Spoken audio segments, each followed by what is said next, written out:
Yes, on. Still stands till dawn. Yes, on. Still stands till dawn. I don't know.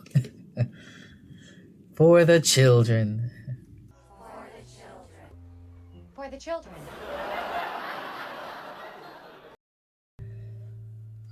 Hello, hello. Welcome back, any and everybody. This is Linen Otter here to do another episode of Kingsguard. Alright. Let me make sure I'm recording again. Let's go ahead and just enjoy the rest of that party. Because that's what was happening. Quickest recap in the world. I suppose since I'm here, I might as well enjoy myself. Yes. Now, what to do first? Oh, shoot! Continue on. Interesting. Alright, what would I do if I was actually at a party? Let's see here. I would probably... get some food, Get some food and then sit and watch something. So let's go get some food first. Hugged up tight to the east side of the room was a long table covered with food. The smells that wafted from around there was exquisite, nearly making you salivate with hunger. You allowed your nose to guide you to the room and stopped in front of a fully roasted pig, still fresh and steaming as though it had just come out of the oven. Oh, gross. I don't like pig. Or pork, so. A smorgasbord of meat and seafood dishes flanked the swine from both sides, while hors d'oeuvres and desserts took up the ends of the table. There was so much food, you didn't even know where to begin. A servant made his way over in hopes to assist you, but you quickly shooed them away and began to help yourself. You probably could have filled your entire plate if it wasn't for a long, regal ice sculpture that caught your attention. It was a nearly life-size replica of yourself, slowly melting away. To sculpt something that enormous was already an incredible feat, and with how much ice must have been wasted from the ice house to make it was a bit startling. But there was one thing that your father was good at. It was showing off, and he really went all out this year. Always with the extravagance. Droplets of water ran down from the eyes and dripped from the cheeks where it pooled into a basin.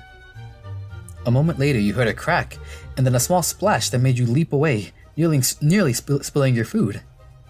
When you looked back at the sculpture, the nose had fallen off. Now it's hard. Just wonderful. With the heat in the room rising from all the people laughing and singing and dancing, it would only be a matter of time before the entire statue shattered. And being so close to the food likely wasn't helping its short and fleeting life either. It was an ominous feeling, watching a statue of yourself melt and slosh into pieces, enough to ruin your appetite for sure. You took several bites of the food, then set your plate onto the table and walked away feeling deeply disturbed.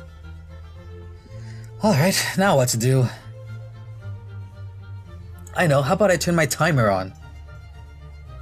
There we go. Well, since I'm not hungry, how about let's just go watch some opera singers. I want to see the circus animals, but if you go outside, you might get a little dirty. I don't know, you ate, watch some opera singers, look at some circus animals, then go get a drink.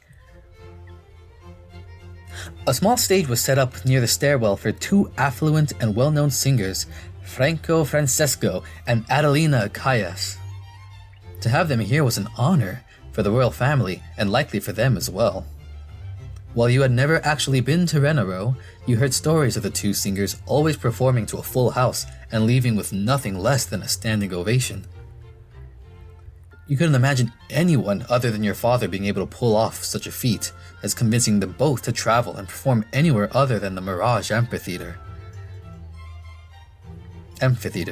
After all, they were a venerated duo, and their price was likely high. Just like you, they had it all. Fame, fortune, good looks. Especially Franco, whose devilishly handsome looks easily hooked your attention. who had only seen paintings of Franco, but they could never capture the details of him in person. His chiseled chin, groomed mustache, and piercing eyes made all the ladies swoon over him, making you a little jealous that they had a better chance than the prince himself.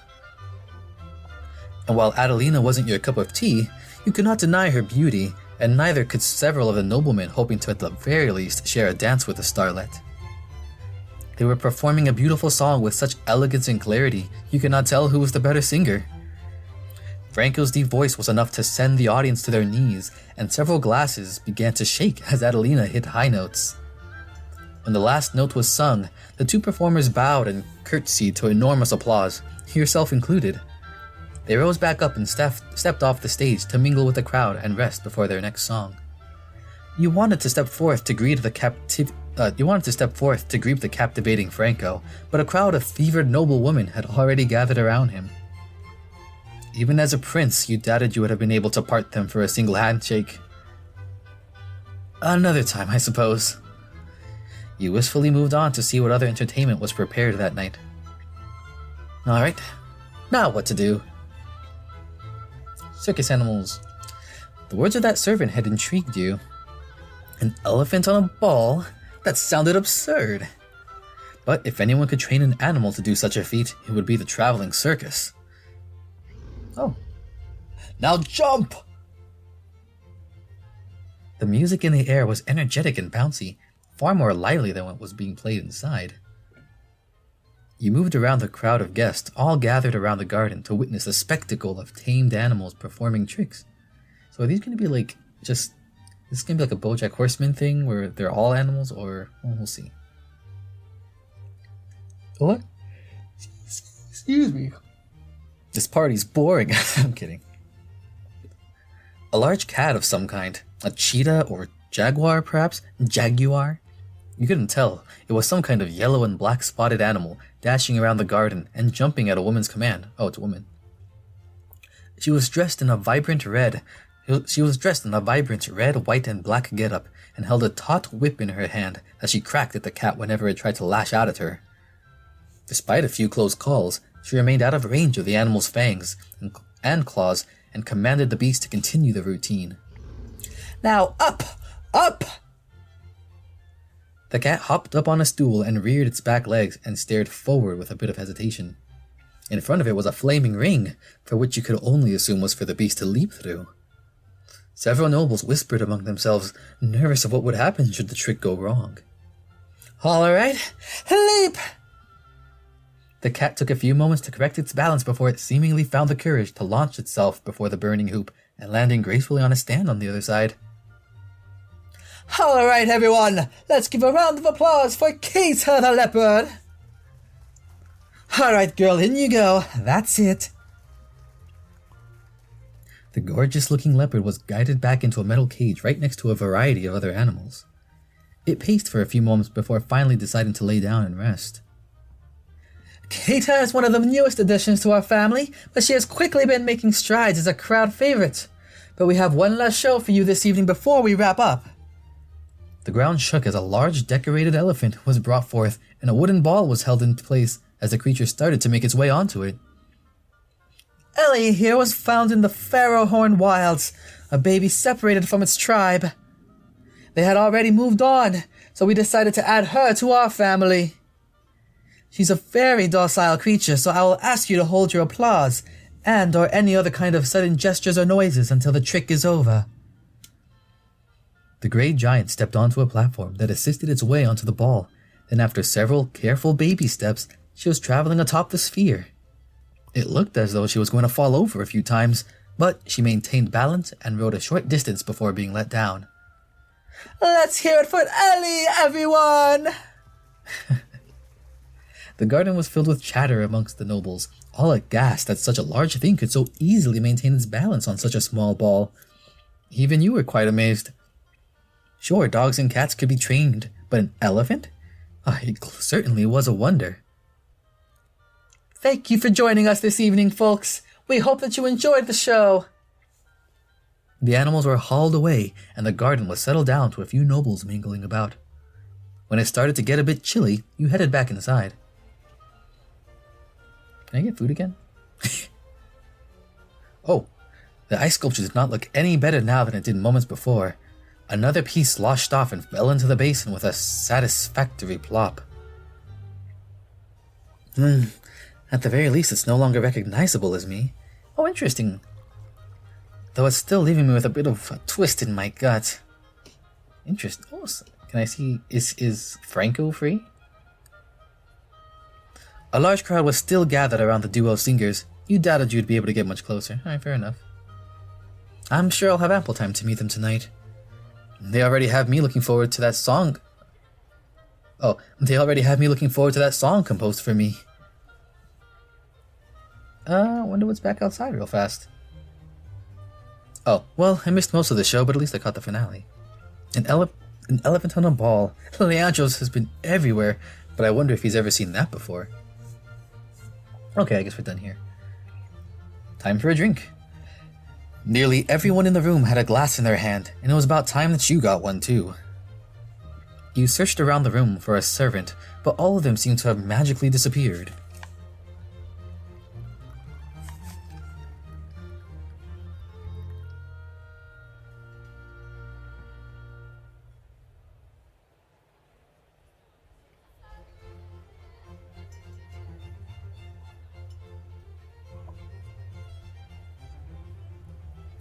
What's a prince gotta do to get a drink around here?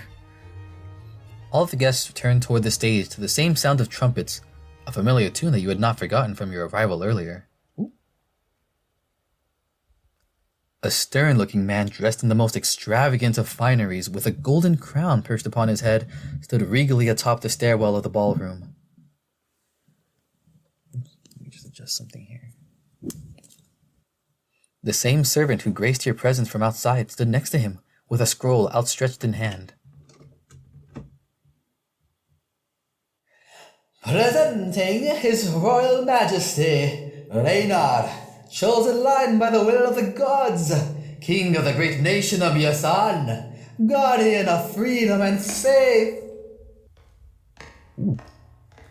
Heavy, resonating footsteps echoed through the ballroom as your father stepped forth to address himself to the crowd. His gaze slowly moved through the audience until they locked into you. His face turned sour for only a moment before he turned his attention back to the crowd as a whole. Interesting. Is he mad at me? Is Daddy mad at us? Oops. I thank you for all traveling to be here. This evening is in celebration of my son, Prince Linnaeus' name day. Your father extended out a hand to point out where you were in the crowd, and once the guests had followed the line of sight, they knew it was you. Perhaps it was for your own safety, or maybe your father was just that much of an overbearing person, but your identity was a closely guarded secret reserved for only the closest of nobles. Oh. The nobles around you parted, giving you space and making a trail leading all the way up the stairs. Your father looked at you expectantly, wishing that you would join him, but you wanted to have nothing to do with him. He always expected things to go his way, always wanted to take the lead and for you to follow without complaint. You stood your ground, and your father scowled for just a second before bringing his hand down. 37 long years have passed since the last coronation was held within these walls, and I have grown old. It won't be long before I too, like my ancestors, must hang my mantle and pass on the crown. As per tradition, with tonight being the 20th year since my son was born into this world, he is now of age to wear the crown. It may seem like quite the position, the notoriety, the wealth, the glamorous lifestyle, but that is far from the truth. As king, I hold the very nation on my shoulders. That is a difficult task for any one man to hold. My word may be law, but that doesn't mean that I can simply do whatever takes my fancy. A single decision could bring the kingdom to ruin over the course of a single night, whether that be from invaders from the outside or from dissent within. But it can also bring prosperity, growth, and unity.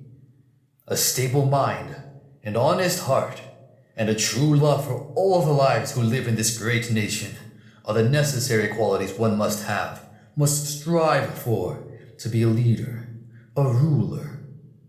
But there isn't a doubt in my heart that once my son takes charge, our nation won't rise to even greater heights. For many of you, this might be the first time that you have laid your eyes on my son. Perhaps some of you have doubts. When I first rose to power, it was the same with me.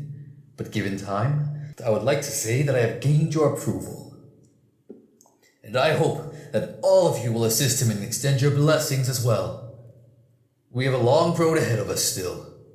During these past few years, we have seen hardship, despite the many decades of peace Torbear has been given from the great and merciful gods above.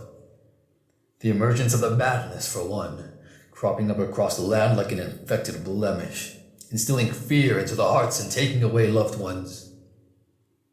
We may not know what causes such a terrible affliction, turning a friend into foe, a sweet and kind family member into some kind of murderer.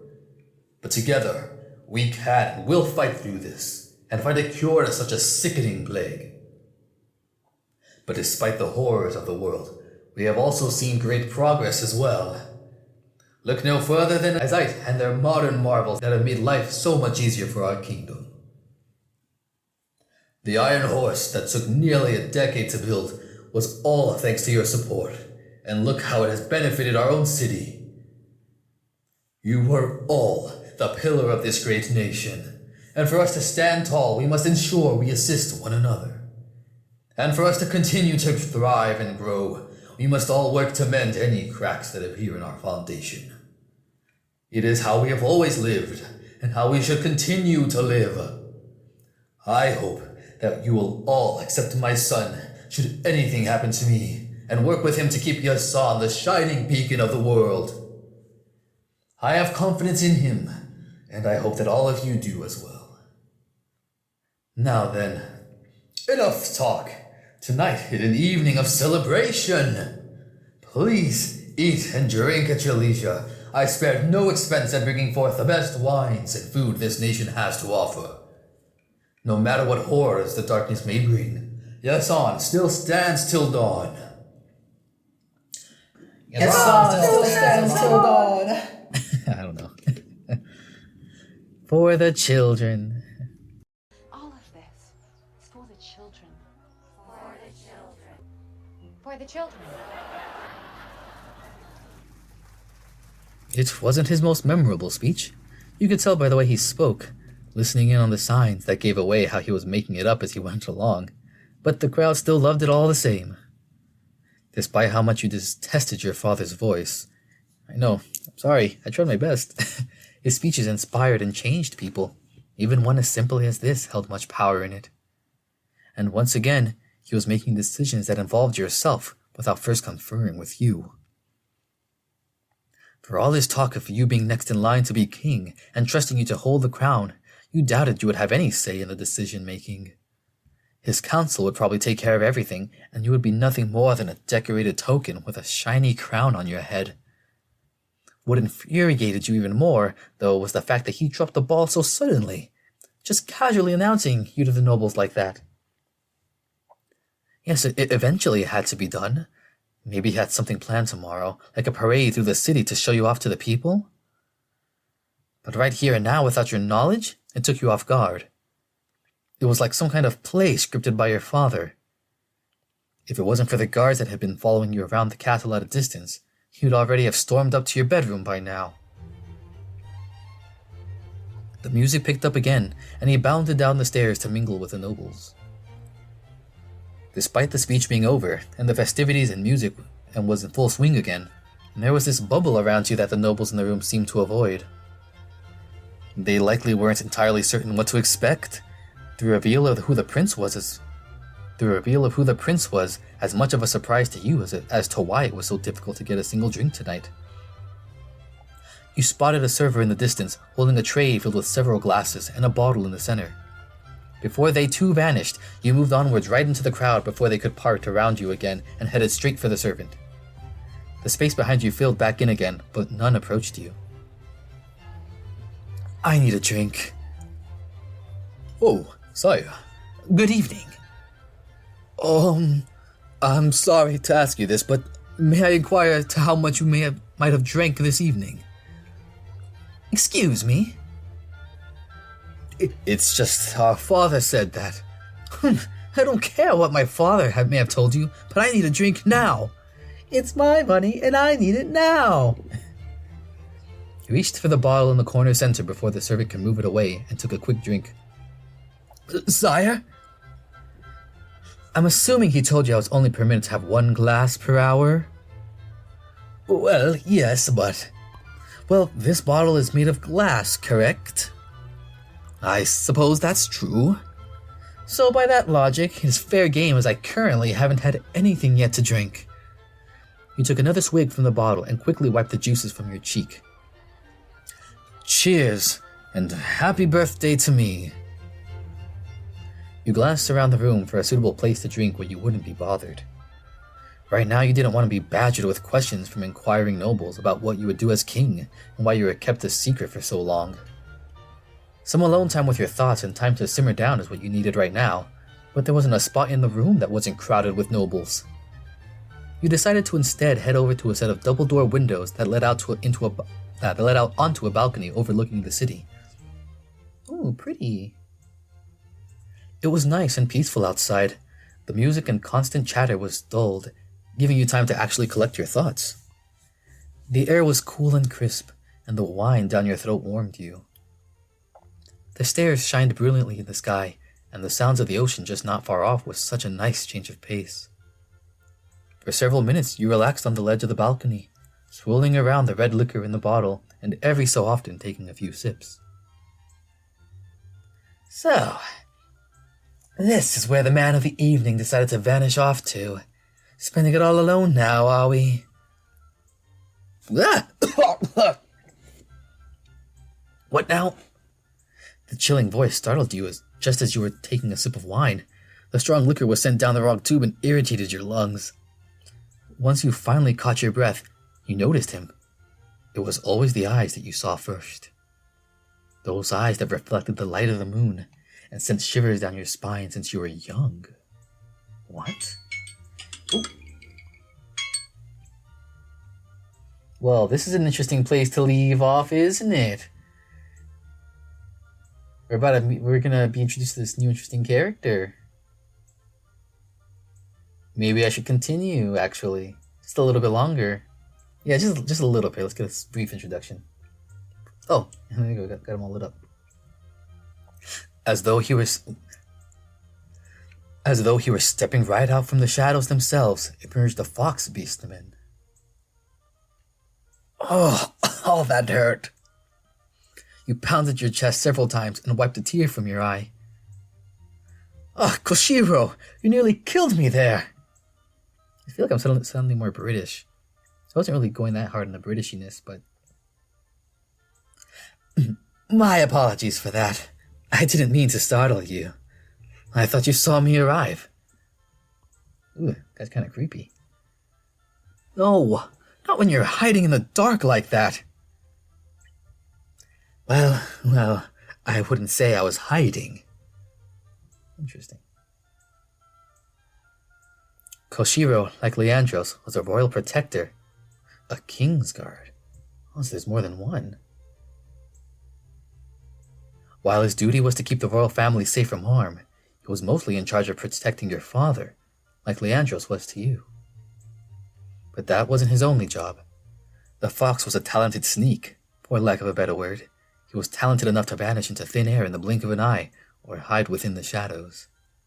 Because of his unique talents, he was an intelligent agent for the kingdom, gathering secrets, informing the king of activities within and outside the capital, and keeping any classified knowledge locked away.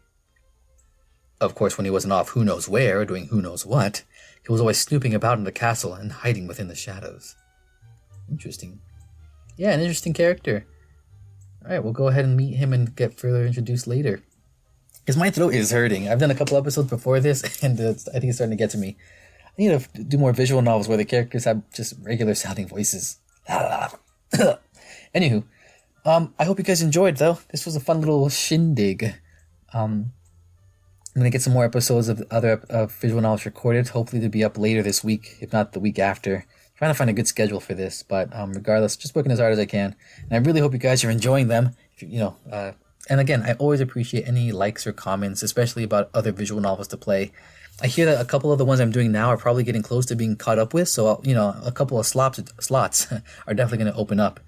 But thanks again. Really hope you guys enjoyed, and going forward, hope you have a good night, a good evening, a good day, whatever it is for you. And we will see you next time. Have a good night, or bye now. Take care.